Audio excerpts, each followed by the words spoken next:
നമസ്കാരം പ്രിയമുള്ളവരെ.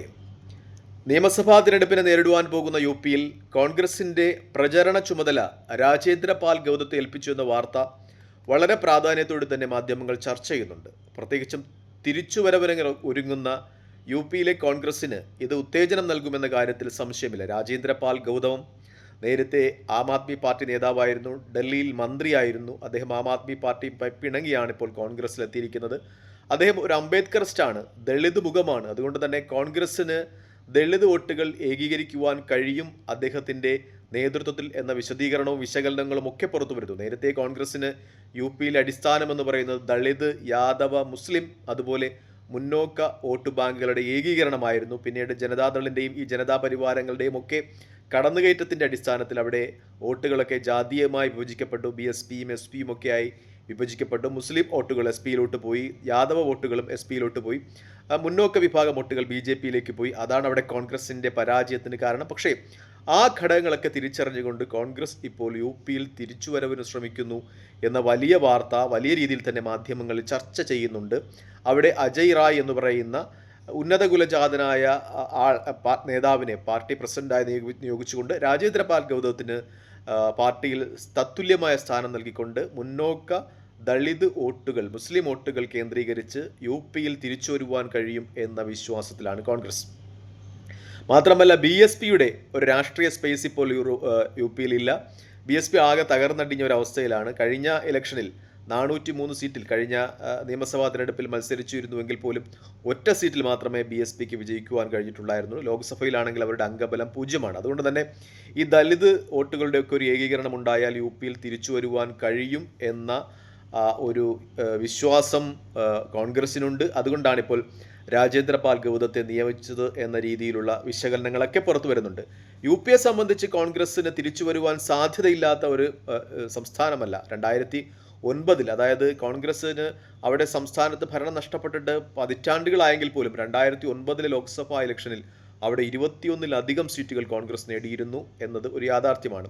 23 സീറ്റ് നേടിയ SP തൊട്ടു പിന്നാലെ 21 സീറ്റുമായി കോൺഗ്രസ് അവിടെ 2009 ലോക്സഭാ ഇലക്ഷനിൽ 2ാം സ്ഥാനത്തെത്തിയിരുന്നു.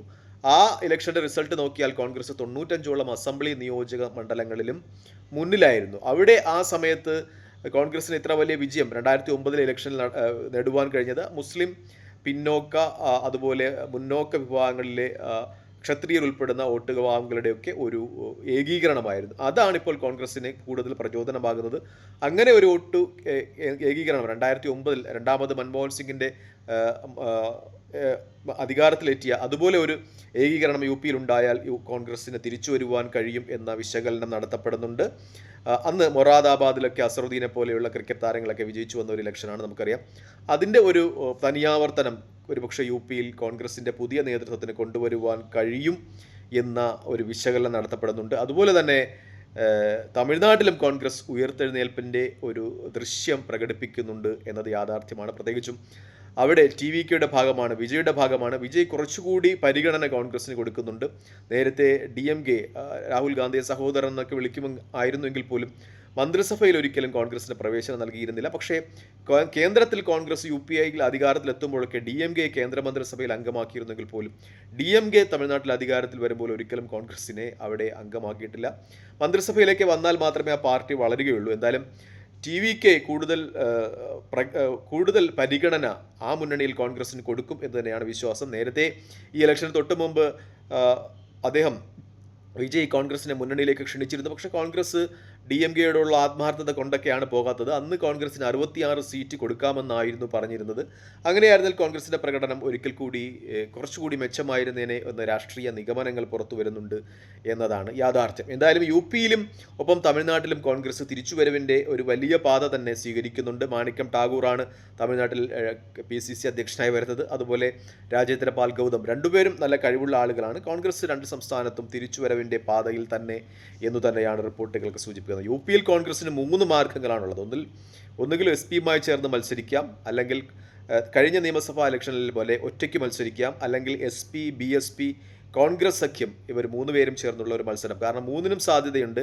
SP ഒരു തീരുമാനം എങ്ങനെയെന്നറിയില്ല. അതുമായി ബന്ധപ്പെട്ടിരിക്കും കോൺഗ്രസിൻ്റെ ഒരു രാഷ്ട്രീയ ഭാവി യു പിയിൽ എന്നതാണ് ഏറ്റവും പ്രധാനപ്പെട്ട ഒരു കാര്യം. എന്തായാലും കോൺഗ്രസിൻ്റെ കഴിഞ്ഞ ലോക്സഭാ ഇലക്ഷനിലെ പ്രകടനം വളരെ മികച്ചായിരുന്നു. 6 എം പിമാരെ അവർക്ക് വിജയിപ്പിക്കുവാൻ കഴിഞ്ഞിട്ടുണ്ട് എന്നതും ഏറ്റവും പ്രധാനപ്പെട്ട ഒരു പ്രത്യേകതയായി നമ്മൾ ചർച്ച ചെയ്യേണ്ടതുണ്ട്. എന്തായാലും യു പിയിൽ നിലവിലുള്ള സാഹചര്യങ്ങൾ വെച്ച് നോക്കുകയാണെങ്കിൽ അവിടെ ഒരു ഇന്ത്യ മുന്നണിയായി മത്സരിച്ചാൽ SP-യും ഒപ്പം കോൺഗ്രസും BSPയും ചേർന്ന ഒരു മുന്നണിയായി മത്സരിച്ചാൽ വിജയിക്കുവാനുള്ള സാധ്യതയുണ്ട് എന്ന് തന്നെയാണ് റിപ്പോർട്ടുകൾ പുറത്തു വരുന്നത്. നമ്മൾ കഴിഞ്ഞ നിയമസഭാ ഇലക്ഷനിലെ ഒരു റിസൾട്ട് അവലോകനം ചെയ്യുകയാണെങ്കിൽ അവിടെ BJPക്ക് 42% വോട്ടാണ് ലഭിച്ചതെങ്കിൽ SP-ക്ക് 32% വോട്ട് ലഭിച്ചിട്ടുണ്ട്. BSPക്ക് 12% വോട്ട് ലഭിച്ചിട്ടുണ്ട്. അതായത് BSPയുടെയും SP-യുടെയും പിന്നെ ഏകദേശം 3% വോട്ട് ലഭിച്ച കോൺഗ്രസിൻ്റെയും വോട്ടുകൾ ഒന്നിച്ചു ചേർന്നാൽ, അതായത് അവരൊരു മുന്നണിയായി മത്സരിച്ചാൽ അവിടെ BJPയെ പരാജയപ്പെടുത്തുവാൻ കഴിയും എന്ന ഒരു വിശകലനം തന്നെയാണ് പുറത്തു വരുന്നത്. ഒപ്പം BJP ഈ സമയത്ത് യു പിയിൽ അഭിമുഖീകരിക്കുന്ന വലിയ പ്രശ്നമുണ്ട്. അത് രാമജന്മഭൂമി അയോധ്യയിലെ ക്ഷേത്രവും അതുമായി ബന്ധപ്പെട്ട കൊള്ളയുമാണ്. അവിടെ നിന്ന് ലക്ഷക്കണക്കിന് കോടി രൂപയുടെ ധനം സംഘപരിവാര പശ്ചാത്തലമുള്ള ക്ഷേത്രത്തിൻ്റെ നടത്തിപ്പുകാർ തട്ടിച്ചു എന്ന രീതിയിലുള്ള ആരോപണങ്ങളാണ്. അത് BJPയെ അവിടെ പ്രതിരോധത്തിലാക്കുന്നുണ്ട്. അതൊക്കെ ഒരു കറക്റ്റായിട്ട് യൂസ് ചെയ്യാൻ കഴിഞ്ഞാൽ അവിടെ SP കോൺഗ്രസ് സഖ്യം അധികാരത്തിലെത്തുവാനുള്ള സാധ്യതകൾ തന്നെയാണ് വിശകലനം ചെയ്യപ്പെടുന്നതെന്നാണ് ഏറ്റവും പ്രധാനമായ യാഥാർത്ഥ്യം. മറ്റൊരു കാര്യം കോൺഗ്രസിന് അനുകൂലമായി സംഭവിക്കുന്നത് മഹാരാഷ്ട്രയിലാണ്. മഹാരാഷ്ട്രയിൽ NCP, അത് ശരത് പവാർ വിഭാഗം, അതിൽ കൂടുതൽ അംഗങ്ങളും കോൺഗ്രസുമായി ലയിക്കുന്നതിനെ അനുകൂലിക്കുന്നു എന്ന രീതിയിലുള്ള വാർത്തകൾ കഴിഞ്ഞ ദിവസങ്ങളിൽ റിപ്പോർട്ട് ചെയ്യുന്നുണ്ട്. ഇപ്പോൾ ശരത് പവാർ മുന്നോട്ട് വയ്ക്കുന്ന ഏക നിർദ്ദേശം എന്ന് പറയുന്നത് മഹാരാഷ്ട്രയിലെ PCC അധ്യക്ഷൻ അത് ശരത് പവാർ പറയുന്ന ആളായിരിക്കണം. അങ്ങനെയാണെങ്കിൽ അദ്ദേഹത്തിൻ്റെ പാർട്ടി കോൺഗ്രസ് ലയിക്കും എന്നാണ്. ശരത് പവാറിൻ്റെ ഒരു രാഷ്ട്രീയ നീക്കം നമുക്കറിയാം. അദ്ദേഹം ഒരുപക്ഷെ വളരെ പെട്ടെന്നൊരു തീരുമാനമെടുത്ത് കോൺഗ്രസ് വിട്ടില്ലായിരുന്നുവെങ്കിൽ ഒരുപക്ഷെ മൻമോഹൻ സിംഗിന് പകരമായിട്ട് പ്രധാനമന്ത്രി പദത്തിലേക്ക് കോൺഗ്രസ് കൊണ്ടുവരേണ്ട ഒരാളായിരുന്നു ശരത് പവാർ. ഒരുപക്ഷെ ശരത് പവാർ മാറി അദ്ദേഹം NCP എന്ന് പറയുന്ന രാഷ്ട്രീയ പ്രസ്ഥാനവുമായി മുന്നോട്ട് പോയതുകൊണ്ടാണ് പിന്നീട് മൻമോഹൻ സിംഗിന് പ്രധാനമന്ത്രി പദത്തിലേക്ക് നറുക്ക് വീണത് എന്നൊക്കെ രാഷ്ട്രീയ വിശദീകരണങ്ങളും വന്നതാണ്. എന്തായാലും കോൺഗ്രസ് സംബന്ധിച്ച് തമിഴ്നാട്ടിലും ഒപ്പം മഹാരാഷ്ട്രയിലും UPയിലുമൊക്കെ അനുകൂലമായ ചില മാറ്റങ്ങൾ ഉണ്ടാകുന്നു എന്ന് തന്നെയാണ് വിശകലനങ്ങളൊക്കെ പുറത്തു വരുന്നത്. BJP അവർ തങ്ങളുടെ പക്ഷത്തേക്ക് കൂടുതൽ MPമാരെ കാലുമാറ്റിക്കൊണ്ടുവരുമ്പോൾ കോൺഗ്രസ് കുറച്ചുകൂടി സമഗ്രമായ പദ്ധതികളുമായി മുന്നോട്ട് പോകുന്നു എന്ന റിപ്പോർട്ടുകൾ പുറത്തു വരുന്നുണ്ട്. വളരെ കൃത്യമായി പഠിച്ച് നിരീക്ഷിച്ച് തങ്ങളുടെ പ്രസ്ഥാനത്തെ മുന്നോട്ട് നയിക്കുവാൻ കഴിയുള്ള PCC അധ്യക്ഷന്മാർ കോൺഗ്രസിനുണ്ടാകുന്നു. അത് UPയിലും തമിഴ്നാട്ടിലും വലിയ നേട്ടം കോൺഗ്രസിന് നൽകും എന്ന രാഷ്ട്രീയ വിശകലനങ്ങൾ തന്നെയാണ് പുറത്തു വരുന്നത്. എന്തായാലും UPയെ സംബന്ധിച്ച് അനുകൂലമായ സാഹചര്യങ്ങൾ കോൺഗ്രസിന് ഉണ്ടാകുന്നുണ്ട്. ഒരുപക്ഷെ അധികാരത്തിലെത്തിയില്ല, ഒറ്റയ്ക്ക് മത്സരിച്ചാൽ അധികാരത്തിലെത്തിയില്ല എങ്കിൽ പോലും ഒരുപക്ഷെ SP-യുടെ ഭാഗമായി മത്സരിച്ചാൽ അധികാരത്തിലെത്താം.